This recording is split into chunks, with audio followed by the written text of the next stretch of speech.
평안하십니까?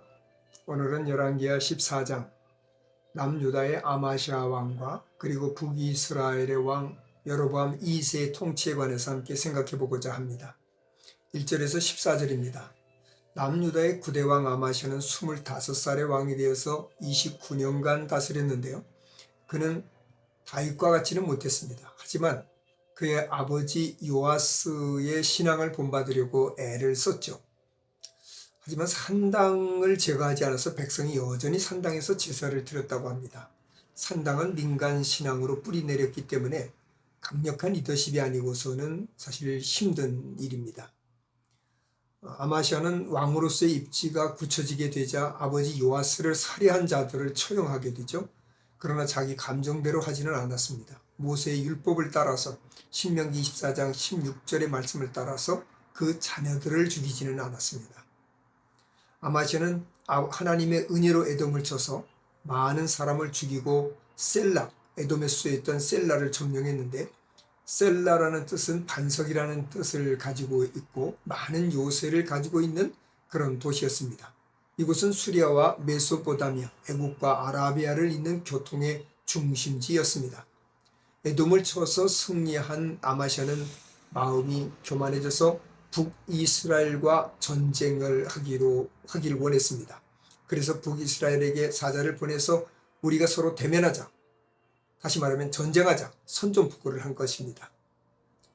이때 북이스라엘 왕은 가시나무꽃 저주받은 자가 백향목꽃 축복받은 자에게 사돈을 맺자 하는 건 이건 있을 수 없는 일이다 하면서 교만을 떨면 들짐승에게 짓밟힐 것이라고 경고를 합니다. 하지만 이를 무시하고 공격했죠. 그런데 전쟁에서 패하고 아마시아는 포로가 되고 맙니다. 그리고 성전과 왕궁 곳간의 많은 보물들을 약탈을 당하게 됩니다.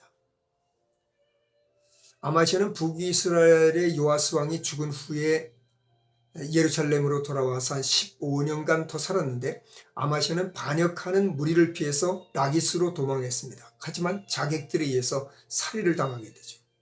이 사실을 역대하 25장 27절에서는 여호와를 버린 후 무리가 아마시아를 배반하여 살해하였다라고 기록하고 있습니다. 그의 아들 아사랴가 왕이 되었고 그는 에돔에 속한 항구도시 엘랏을 점령했습니다. 아마시아는 순종으로 시작했습니다.